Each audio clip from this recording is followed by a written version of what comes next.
بسم الله الرحمن الرحیم. الحمد لله و الصلاة و السلام علی رسول الله صلی الله علیه و سلم و علی آله و اصحابه اجمعین. حمد و ثنا و صفت از برای الله سبحانه و تعالی، ذاتی که برای ما توفیق داد باز یک فرصت دیگه داد که ما درسی از درسهای کلیدهای چهاردکانه قرآن شناسی را خدمت شما دوستان عزیز تقدیم بکنیم. السلام علیکم و رحمت الله و برکاته. دوستان عزیز، درس سوم کتابتان انشاءالله باز کردین. خواهرای محترم، برادرای عزیز، جوانای محترم، بزرگسالا و هر دوست ما، خواهرها و مادرای ما که این درس ها را گوش میگیرین، این درس بسیار آسان است و برای کلگی هر کس میتونه از استفاده بکنه انشاءالله. من یرید الله به خیرا یفقهه فی الدین. هر کسی که الله بخواد او را فقه در دین میسازه. و امام ابو حنیفه رحمت الله علیه میگه که فقه اکبر چی است؟ عقیده هست. و فقه اصغر چی است؟ بقیه موضوعات است. بناهن فقه اکبر امی عقیده هست و ما و شما انشاءالله تعالی قرآن عظیم الشان که با این کلیدهای چهاردگانه اگر بشناسیم، حقیقتا الله متعال برای ما و شما اراده خیر کرد. والله توفیق نصیب بکنه که ما و شما این کلیدها را خوب یاد بگیریم و در قرآن این را تطبیق کرده بتانیم و یک مفسر خوب قرآن عظیم الشان شویم. درس سوم ما دوستای عزیز معرفی ذات الله سبحانه و تعالی هست. ما و شما گفته بودیم که کلیدهای چهاردگانه، کلید اولش معرفی الله سبحانه و تعالی در 6 چیز است. در ذاتش است، در اسمایش است، در صفاتش است، در افعالش است، در عبادتش است و در حکمش است. عالم درس سوم معرفی ذات الله متعال است که می‌بینید که قرآن عظیم الشان ذات الله متعال چه قسم معرفی میکنه. بسم الله الرحمن الرحیم. قرآن عظیم الشان در مورد ذات الله متعال این مطالب بیان میکنه. مطلب اول، قرآن عظیم الشان بیان میکنه مشکلات اعتقادی عصر جاهلیت در مورد ذات خالق متعال. اول قرآن عظیم الشان مرضها را بیان میکنه، مشکلاتی که در عصر جاهلیت وجود داشت این را بر ما معرفی میکنه که اینی عیبها در جامعه جاهلیت وجود می داشته باشه. هر جامعه که همین عیبها را داشت او جامعه جاهلیت است. جاهل یعنی کسی که الله را نشناسه، ذات الله را نشناسه، صفات الله را نشناسه، عبادت الله را نشناسه، خالق خدا نشناسه، این جاهل است و او جامعهش جامعه جاهلیت است. ولو که بسیار وسایل تکنولوژی پیشرفته داشته باشه لکن فکرش فکر جاهلیت است. به هر صورت جامعه جاهلیت الله متعال معرفی میکنه که قبل از نزول قرآن یک جامعه جاهلیت بود در کل قاره هایی که او وقت وجود داشت. بناهن قرآن عظیم الشان آمد، نور آورد، علم آورد، دانش آورد و فهم آورد. بالاخره یک انقلاب را ایجاد کرد که این جامعه جاهلیت انتقال داد به یک جامعه پر از نور و مدینه‌ای که یثرب نام داشت که مردم به خاطر 2 اسب 40 سال جنگ میکردن، این مدینه منوره ساخت، یک جای پر از نور و نورانیت و پر از اخلاق و انسانیت. در مشکلاتی که در عقیده در ذات الله متعال وقت وجود داشت قرآن عظیم الشان چی میگه؟ اول مشکلشان دهریت بود. دهریت چی بود؟ که اونا میگفتن که ما طبیعتگراها بودن. الله متعال میگه وقالوا ما هی الا حیاتنا الدنیا. دهری ها چی میگفتن؟ طبیعتگراها چی میگفتن؟ یعنی او وقت هم امی کسایی که امروز اعتقادات دهریت و لادینی و مثلا کمونیسم و اعتقادات دارن، این دو وقت هم اعتقادات دهریت وجود داشت. الله متعال میگه که وقالوا ما هی الا حیاتنا الدنیا. اونا میگفتن که آخرت وجود نداره، اینمی کل حیات که از حیات دنیا هست، نموت و نحیا، در اینمی دنیا زندگی میشه و میمیریم، اینمی زندگی و مرگ دنیا هست، میایم مثل یک سبزوار میرویم و بالاخره از بین نابود میشیم و نه آخرتی است نه هیچ چیزی نیست. و ما یهلکنا الا الدهر. و عقیدشان چی بود؟ که میفتن ما را هلاک نمیکنن مگر دهر. این یکی از عیبها و مشکلات عصر جاهلیت بود که قرآن عظیم الشان بیان میکنه که این عیب داشتن. دوم عیبی که مجتمع یا جامعه جاهلیت داشتن او چی بود؟ مشکل دو خدایی بود. در امپراتوری فارس بسیار مردمایی بودن که خدا بسیار پیشرفته میگرفتن و متمدن میگرفتن، لکن اینا از نگاه فکری جاهل بودن، از نگاه اعتقادی جاهلیت داشتن. اونا میفتن 2 خدا هست، یکی خدای نور است و یکی خدای روشنی هست، یزدان و اهریمن. این 2 خدا میفتن. یزدان هم میفتن این خدای نور است و اهریمن که است این خدای چی هست و در کتابشان به نام اوستا، کتاب داشتن به نام اوستا و این زردشتی ها بودن که این یک عقیده داشتن. و قال الله سبحانه و تعالی چی میگه؟ و قال الله لا تتخذوا الهین اثنین، الله متعال گفت دو معبود نگیرین، انما هو اله واحد، معبود حقیقی معبود یگانه هست. بنابراین این عقیده را هم بیان کرد که مردمای فارس عقیده ثنویت یا دو خدایی داشتن. سوم مشکلی که در او وجود داشت مشکل تثلیث بود یا سه خدایی. تثلیث یعنی سه خدایی، خدای پدر، خدای پسر و خدای روح القدس. سه دانه میگفتن، مثل کالی به زبان انگلیسی میگن که Son God و Father God و Holy Spirit. اینا میگن که چی هست in the name of به نام چی میگه in the name of Son, Father and Holy Spirit. و یا عرب های که به تثلیث عقیده دارن باز اونا میگن بسم الاب و الابن و روح القدس. اینا الله متعال بیان میکنه لقد کفر الذین قالوا ان الله ثالث ثلاثه. یکی از عیب های امی بود، میگه که این لقد یقینا که کفر الذین کافر شدن، الذین کسانی که قالوا گفتن ان الله که الله که ثالث ثلاثه سومین سه خدا هست، یعنی سه خدا میگن و یکیشون میگن که الله هست. مشکل دیگه که اینجا وجود داشت، مشکل چهارمیش مشکل معبودای مؤنث بود. مردمای جاهلیت معبودای داشتن رو که نامهای مؤنث برش میدادن، مثلا افرأیتم اللات والعزى و منات الثالثه الاخرى الکم الذکر وله الانثى النجم 19 الی 21. این حال اللات و عزی و منات این نامهای معبودایشان بود. یا را چی گرفتن؟ مؤنث. مثلا لات از کلمه اله گرفته شده بود. اله معبود مؤنث مذکر میگفتن و لات باز مؤنثش ساخته بودن. و عزی عزیز از کلمه عزیز عزا جور کرده بودن و از کلمه منات جور کرده بودن. پس اینا معبودان مؤنثی را، یعنی این صفاتی که باید برای انسان باشه مذکر و مؤنثی گپا، ایره به معبودها میدادن و معبودهای مؤنث داشتن. مثل که امروز بعضی کسا هستن نامهای میبرن مثل الهه. این هم شامل اینمی جاهلیت عصر جدید میشه که نامهای غلط را میمونه. حتی بعضی کسایی را میدیم که رحمان مؤنث میسن، میگه رحمان، نام یک خانم میگذاره رحمانه. اینیا کلش چی هستن؟ آثار جاهلیت است. پنجمیش مشکل دیگه که مشرکین داشتن چی بدن؟ اونا شریک ساختن جنها و نسبت دادن فرزند و اعضای خانواده به خالق بود. الله متعال میگه و جعلوا لله شرکاء الجن و خلقهم و خلقوا له بنین و بنات بغیر علم سبحانه و تعالی عما یصفون. و جعلوا و گردانیدن این مردمای عصر جاهلیت لله بر الله متعال شرکا شریکا. چی را شریک ساختن؟ الجن جنیات را، و خلقهم در حالی که الله متعال اینا را خلق کرده، و خلقوا له بنین و بنات و برای الله اینا پسران و دختران را ایجاد کردن به غیر علمی. کلش به اساس چی شد؟ به اساس بی علمی و جهالت. سبحانه و تعالی عما یشرکون. الله متعال پاک است از عما یصفون. الله متعال از آنچه که اینا توصیف میکنن از این پاک است. مشکل دیگه عصر جاهلیت چی بود؟ مشکل نسبت دادن دختر به الله متعال بود. مثلا میگفتن که الله متعال میتون ملائکه یا دخترای الله هست. الله متعال میگه افاصفاکم ربکم بالبنین و اتخذ من الملائکه اناثا انکم لتقولون قولا عظیما. شما بسیار سخن بزرگی را میگین. این مشکل دیگه که ملائکه ها را دخترای الله قرار میدن. مشکل دیگه نسبت دادن دختر به الله بود. همین ملائکه را دختر الله میگفتن.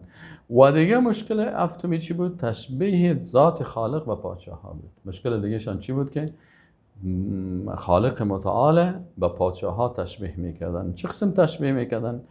مثلا در روم قدیم یک تعداد کسایی بودن که اینا بت پرست بودن.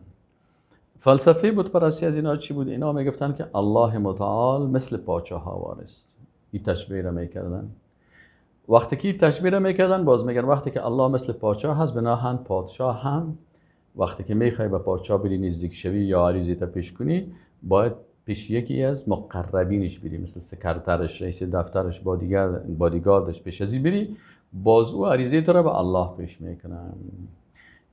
اینمی صفتی که اینا این مشکلی که داشتن، ایره بت‌ها را میگفتن که این بت‌ها در حقیقت مثل سکرترهای چی هستن؟ سکرترهایی هستن که پادشاه ها دارن. پس الله وقتی که تشبیهش کردن با پادشاه، این عیب عصر جاهلیت است. کسایی که عقیده رو درست نمیفهمن این عیب می داشته باشه، باز میگفتن که ما نعبدهم الا لیقربونا الی الله زلفی، ما این بت‌ها را عبادت نمیکنیم مگر به خاطر که اینا ما را به الله قریب میکنن. ما خی بت‌ها را عبادت نمیکنیم در حقیقت، و اگر برشان یگان عبادت و یگان نظر میکنیم به خاطر از اینکه باز اینا ما را به الله نزدیک میکنن. این فلسفه بت پرستی بود که اینا مشکل تشبیه ذات خالق و مشکل در حبشه مشکل بود که باز اونا شخصیت های بزرگ قبرایش جور میکردن، باز عین کاری که بت پرستا میکردن اینه در حبشه قبر پرستا میکردن. بازی چی میکردن؟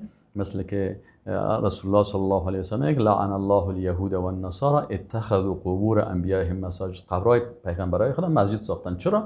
میگفتن که این قبر کس ما را به الله نزدیک میسازه. اینی عقیده ای که الله متعال میگه که الا لله الدین الخالص والذین اتخذوا من دونه اولیاء، کسایی که بغیر از الله اولیاء گرفتن دلیلشون چی بود؟ الله متعال میگفتن که ما نعبدهم الا لیقربونا الی الله زلفی، میگفتن ما پیش از اینا میریم، پیش از این بت‌ها، پیش از این قبرها، به خاطر که اینا ما را به الله نزدیک میکنن. ان الله یحکم بینهم فیما هم فیه یختلفون، الله حکم میکنه در بینشان، فیصله میکنه در آن چیزی که اینا اختلاف میکنن. ان الله لا یهدی من هو کاذب کفار، الله هدایت نمیکنه انسانی که دروغگوی است و کفران کننده نعمت است. الله اینا را هدایت نمیکنه. بسیار سرسخت از این عقیده بت پرستی و قبر پرستی خود اینا دفاع میکنن. پس این مشکل هفتم بود و در بین عرب ها این عقیده چه قسم مروج شد. یک شخص به نام عمرو بن لحی، این وقتی که قدرت سیاسی را در مکه مکرمه به دست گرفت، این آمد یک سفر داشت به طرف شام که وقت شام مرکز تجارتی روم بود. وقتی که اونجا رفت دید که اونجا مردم بت‌ها دارن و بت‌های طلایی دارن و بت‌های مثلا از دانه‌های قیمتی دارن، از یاقوت و از مرجان و از لؤلؤ و از یا بت‌ها را جور کردن و بسیار بت‌های لوکس دارن. ای رفت، ای جاهل بود، وقتی که اونجا بردن ای هم قناعت دادن، گفتن الله که ما عبادت میکنیم او شبیه پادشاه هست. ای اگر عالم می بود برش میگفت که لیس کمثله شیء، الله مثل هیچ چیزی نیست، این پادشاه مخلوق است و این پادشاه چون کل کار کرده نمیتونه، بس سکرتر ضرورت داره، برای رئیس دفتر ضرورت داره. الله متعال خود ذات عالم الغیب است، الله از ذرات قلب ما با خبر است، او چی نیاز داره به این چیز هم؟ ایشون جاهل بود، یک گپ از اینا را قبول کردم، این فلسفه بت پرستی را قبول کرد. گفت بله اونا گفتن که الله مثل پادشاه هست. این عمرو بن لحی قبول کرد، گفت درست است. گفت پس وقتی که پیش پادشاه میری، وقتی که قبول کردی که الله مثل پادشاه هست، اینا دیگه باید کل گپایش قبول کنی. گفت آیا پیش پادشاه مستقیم رفتن میتونه؟ نه، هر کس رفتن نمیتونه. کی میتونه بره؟ مقربینش میره، رئیس دفترش، سکرترش، بادیگاردش. ما که بخوایم پیش از او پیشم چی میکنیم؟ مجبور هستیم بریم پیش رئیس دفترش یا پیش سکرترش یا پیش مقربینش عریضه ما را پیش بکنه. پس این نمیخواستم الله هم که هستن. این فلسفه بت پرستی و قبر پرستی هست. گفت که پس پیش الله هم مستقیما عریضه خدا پیش کردن نمیتونه.